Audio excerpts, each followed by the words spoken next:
പിതാവിൻ്റെയും പുത്രൻ്റെയും പരിശുദ്ധാത്മാവിൻ്റെയും നാമത്തിൽ ആമേൻ. നിന്റെ പ്രിയപ്പെട്ടവർ, ഇന്ന് ഏപ്രിൽ 23 വ്യാഴാഴ്ച.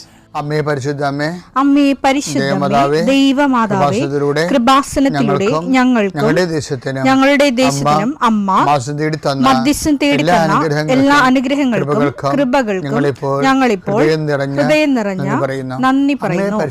അമ്മേ പരിശുദ്ധമേ, ദൈവമാതാവേ, 2004 ഡിസംബർ 7 ഉച്ചകഴിഞ്ഞ് 2:30 കൃപാസനത്തിൽ സംഭവിച്ച അമ്മയുടെ പ്രത്യക്ഷപ്പെടലിനെ കുറിച്ച് തിരുസഭയ്ക്ക് സമർപ്പിച്ചിരിക്കുന്ന പഠനരേഖകളുടെ മേൽ സഭാത്മകമായ പഠനം ആരംഭിക്കുവാൻ ഞങ്ങൾ പ്രാർത്ഥിക്കുന്നു. അമ്മേ പരിശുദ്ധമേ, ഭൂസ്വർലോകങ്ങളുടെ രാജ്ഞിയായ അങ്ങേയ്ക്ക് ഭൗമസംരക്ഷണത്തിനായി പ്രപഞ്ചപ്രകൃതിയെ തന്നെ തിരുസഭ പ്രതിഷ്ഠിക്കുവാൻ ഈ പ്രത്യക്ഷീകരണം വഴി ഇടയാക്കണമേ. പരിശുദ്ധമേ, ജപമാല മാതാവേ, സകല കൃപാസനം പ്രാർത്ഥനയോടും ചേർത്ത് ഞങ്ങളിപ്പോൾ പ്രാർത്ഥിക്കുന്ന ഈ കുടുംബത്തിന്റെ പ്രത്യേക നിയോഗം പറ മക്കളെ.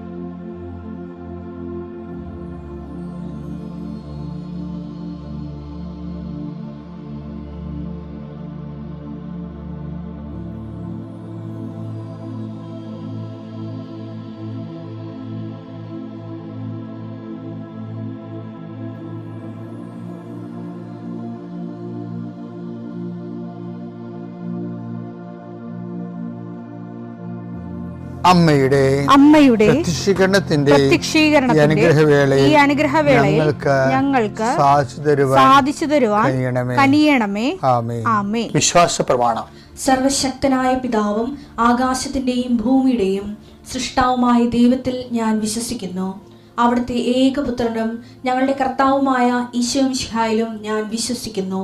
ഈ പുത്രൻ പരിശുദ്ധാത്മാവിനാൽ ഗർഭസ്ഥനായി കന്യകാമറിയത്തിൽ നിന്ന് പിറന്ന് പൊന്തിയോസ് പീലാത്തോസിന്റെ കാലത്ത് പീഡകൾ സഹിച്ച് കുരിശിൽ തറയ്ക്കപ്പെട്ട് മരിച്ച് അടക്കപ്പെട്ട് പാതാളങ്ങളിൽ ഇറങ്ങി മരിച്ചവരുടെ ഇടയിൽ നിന്ന് 3-ാം നാൾ ഉയർത്ത് സ്വർഗത്തിലേക്ക് എഴുന്നള്ളി സർവശക്തിയുള്ള പിതാവായ ദൈവത്തിന്റെ വലതുഭാഗത്തിരിക്കുന്നു. അവിടെ നിന്ന് ജീവിക്കുന്നവരെയും മരിച്ചവരെയും വിധിക്കുവാൻ വരുമെന്നും ഞാൻ വിശ്വസിക്കുന്നു. പരിശുദ്ധാത്മാവിലും ഞാൻ വിശ്വസിക്കുന്നു. വിശുദ്ധ കത്തോലിക്കാ സഭയിലും പുണ്യവാന്മാരുടെ ഐക്യത്തിലും പാപങ്ങളുടെ മോചനത്തിലും ശരീരത്തിന്റെ ഉയർപ്പിലും നിത്യമായ ജീവിതത്തിലും ഞാൻ വിശ്വസിക്കുന്നു. ആമേൻ. സ്വർഗ്ഗസ്ഥനായ ഞങ്ങളുടെ പിതാവേ, അങ്ങയുടെ നാമം പൂജിതമാകണമേ. അങ്ങയുടെ രാജ്യം വരണമേ. അങ്ങയുടെ തിരുമനസ് സ്വർഗത്തിലെ പോലെ ഭൂമിയിലും ആകണമേ. അന്നു വേണ്ടുന്ന ആഹാരം ഇന്ന് ഞങ്ങൾക്ക് തരണമേ. ഞങ്ങളോട് തെറ്റ് ചെയ്യുന്നവരോട് ഞങ്ങൾ ക്ഷമിക്കുന്നത് പോലെ ഞങ്ങളുടെ തെറ്റുകൾ ഞങ്ങളോടും ക്ഷമിക്കണമേ. ഞങ്ങളെ പ്രലോഭനത്തിൽ ഉൾപ്പെടുത്തരുതേ, തിന്മയിൽ ഞങ്ങൾ രക്ഷിക്കണമേ. ആമേൻ. നന്മ നിറഞ്ഞ മറിയമേ, സ്വസ്തി. കർത്താവ് അങ്ങയുടെ കൂടെ സ്ത്രീകളിൽ അങ്ങ് അനുഗ്രഹിക്കപ്പെട്ടവളാകുന്നു. അങ്ങയുടെ ഉദരത്തിൻ ഫലമായി ഈശോ അനുഗ്രഹിക്കപ്പെട്ടവനാകുന്നു.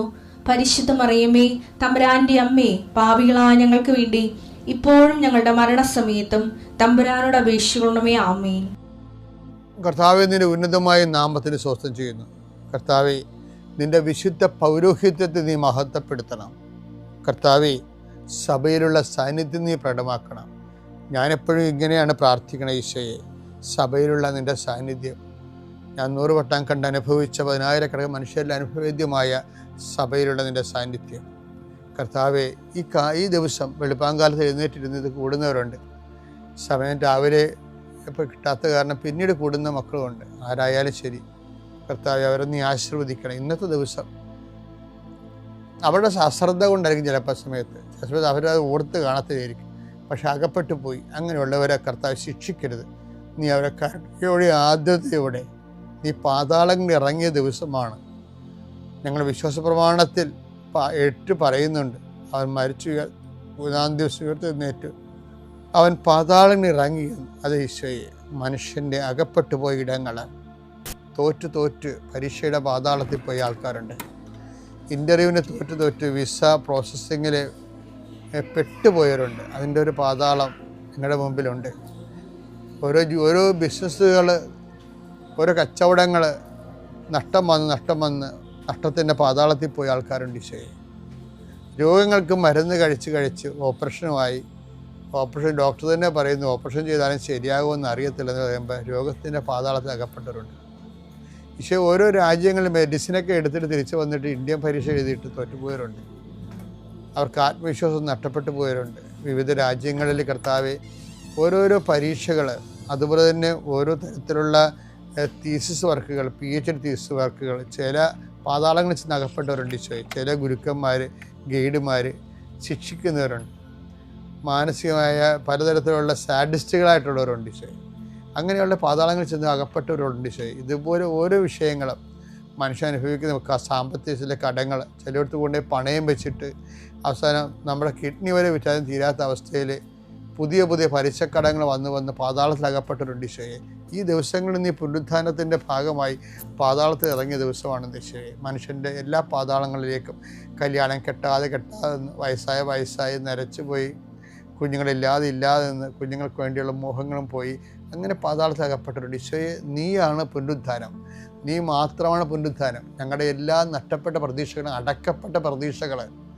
അടക്കപ്പെട്ട പ്രതീക്ഷകളെ കർത്താവ് നിൻ്റെ പ്രകാശത്താൽ, തിരുവുത്ഥാന പ്രകാശത്താൽ പുതിയ പ്രത്യാശ നൽകിക്കൊണ്ട് യേശു ക്രിസ്തുവിൻ്റെ നാമത്തിൽ എന്തെല്ലാം വിഷയത്തെ ദൈവവേദനെ നീ ഇന്ന് വേദനിക്കുന്നുണ്ടോ അതെല്ലാം കർത്താവിൻ്റെ നാമത്തിൽ നീങ്ങിപ്പോകട്ടെ എന്ന് ഈശോ നാമത്തിൽ കൽപ്പിക്കുന്നു. പിതാമ്പുത്രനും പരിശുദ്ധാത്മാവുമായ സർവ്വേശ്വരൻ നീക്കുവാമേൻ. എൻ്റെ പ്രിയപ്പെട്ടവരെ, നമ്മളെ ഈ ചന്ദ്രനില്ലേ, ചന്ദ്രൻ്റെ വ്യാസവും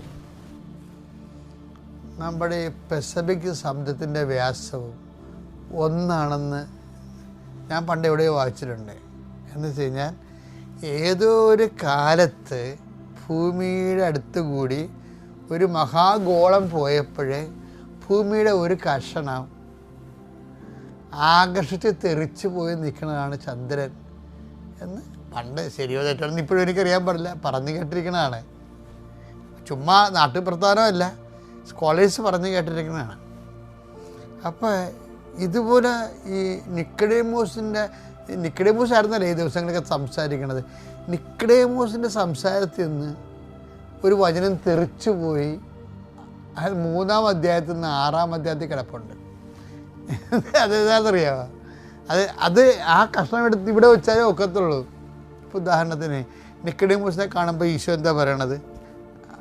ജഡത്തിൽ ജനിക്കുന്നത് ജഡവും, യോഹന്നാൻ 3:6 മാംസത്തിൽ നിന്ന് ജനിക്കുന്നത് മാംസം, മാംസത്തിൽ നിന്ന് ജനിക്കുന്നത് മാംസവും, ആത്മാവിൽ നിന്ന് ജനിക്കുന്നത് ആത്മാവും, ആത്മാവ് ജനിക്കുന്നത് ആത്മാവും.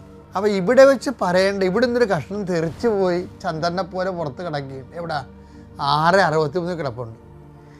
അതെടുത്ത് ഇവിടെ വെച്ചാലേ ഒക്കത്തുള്ളത്. അതേതാണെന്നറിയാമോ? അത് വേറെ കോണ്ടക്സ്റ്റ് പറഞ്ഞതാണ്. പക്ഷേ ആത്മാവാണ് ജീവൻ നൽകുന്നത്. ജഡത്തിൽ നിന്ന് ജനിക്കുന്ന ജഡവും ആത്മാവിൽ നിന്ന് ജനിക്കുന്നത് ആത്മാവും എന്ന് പറഞ്ഞാൽ 3:6. ഇനി 6:63 എന്താണ്? ആത്മാവാണ് ജീവൻ നൽകുന്നത്. ആത്മാവാണ് ജീവൻ നൽകണത്. ശരീരം ഒന്നിനും ഉപകരിക്കുന്നില്ല, ജഡം ഒന്നിനും ഉപകരിക്കുന്നില്ല. നിങ്ങളോട് ഞാൻ പറഞ്ഞ വാക്കുകൾ ആത്മാവും ജീവനുമാണ്. അപ്പം എന്താ വ്യത്യാസം അറിയാമോ? ജഡത്തിൽ നിന്ന് ജനിക്കുന്ന ജഡം